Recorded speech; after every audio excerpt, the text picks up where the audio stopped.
சிவாய ஓம் சிவாய நமக. ஐஸ்வர்யம் அஸ்ட்ரோ டிவி நேர்கள் அனைவருக்கும் நமஸ்காரம். நான் பாரம்பரிய ஜோதிடர் திருப்பூர்லேருந்து ராஜலட்சுமி பேசுகிறேங்க. இப்போது இந்த 12 ராசி பலன் சொல்லும்பொழுது வீடியோ லென்த்தாக போயிட்டுருக்கு. அதனால் பாதி வீடியோவாக கட் பண்ணி போடுறோம். இப்போ துலாம் ராசிக்காரர்களுக்கான ராசி பலன் பார்க்கலாம். துலாம் ராசிக்காரர்களுக்கு பார்த்திங்கன்னா ராசியாதிபதினு சொல்லக்கூடிய சுக்கிரன் அவருடைய ராசிக்கு 7ஆம் இடத்துலேருந்து பார்வை செஞ்சிட்ருக்கார். அப்போ இந்த காலகட்டங்கள் வருமானம் சார்ந்த ஒரு விஷயத்துக்கு நல்ல காலகட்டங்களாகவே நம்ம என்ன பண்ணலாம், எடுத்துக்கலாம். அதோடு பார்த்திங்கன்னா வண்டி வாகனங்கள் ஏதாவது புதுசாக வாங்குறவங்க முயற்சி பண்ணலாம். தாராளமான ஒரு நல்ல அமைப்பு அப்படிங்கிறதே நம்ம சொல்லலாம். அடுத்தது வேலையில் கொஞ்சம் கவனமாக இருக்கக்கூடிய சுச்சுவேஷன்ஸ் அப்படிங்கிறது உண்டு. என்ன எதுலேயுமே நிதானமாக பொறுத்து போகணும். அவசரப்பட்டு எந்த வார்த்தைகளும் பேசக்கூடாது. இது ஒன்று தான் துலா ராசிக்காரர்களுக்கு.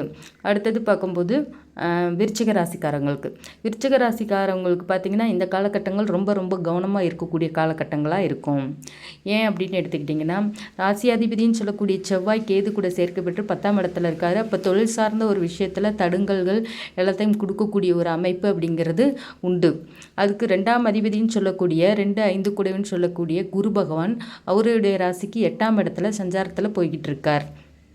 அப்போ குடும்பம் சார்ந்த ஒரு விஷயத்துலையும் பார்த்திங்கன்னா குளறுபடிகள் ஏற்படுறதுக்கான ஒரு அமைப்பு, பொருளாதார தட்டுப்பாடு ஏற்படுறதுக்கான ஒரு அமைப்பு, இது எல்லாமே இருக்கும். 10ஆம் இடத்ததிபதினு சொல்லக்கூடிய சூரியனும் இவருடைய ராசிக்கு 8ஆம் இடத்துல இருக்கிறதுனால தொழில் சார்ந்த ஒரு விஷயத்தில் இந்த காலகட்டங்களில் இந்த மாதம் அப்படிங்கிறது ரொம்ப ரொம்ப கவனமாக இருக்கக்கூடிய சுச்சுவேஷன்ஸ்.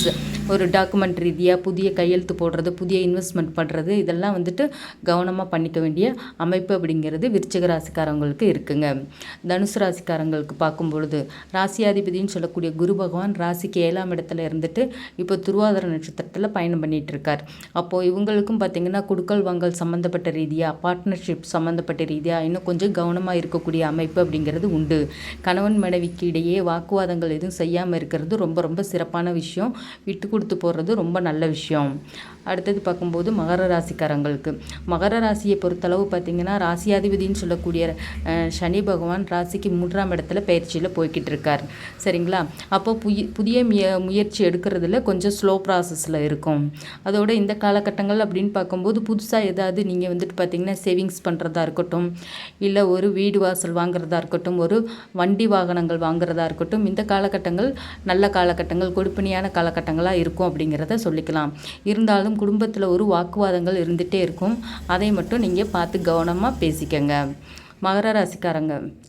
கும்பராசிக்காரங்க கும்பத்துக்கு பார்க்கும்போது ராசியாதிபதி ராசிக்கு 2ல், ராசியாதிபதி 2ல் இருந்தாலும் ராசியிலேயே ராகு இருக்கிறதுனால போக்குவரத்தில் ரொம்ப கவனமாக இருக்கக்கூடிய சுச்சுவேஷன்ஸ் அப்படிங்கிறது உண்டு.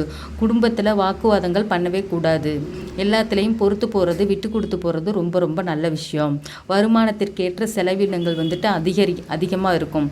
கும்பராசிக்காரங்கள் இந்த மாதத்தில் ரொம்ப கவனமாக இருக்கக்கூடிய சுச்சுவேஷன்ஸ் அப்படிங்கிறது கண்டிப்பாக உண்டு.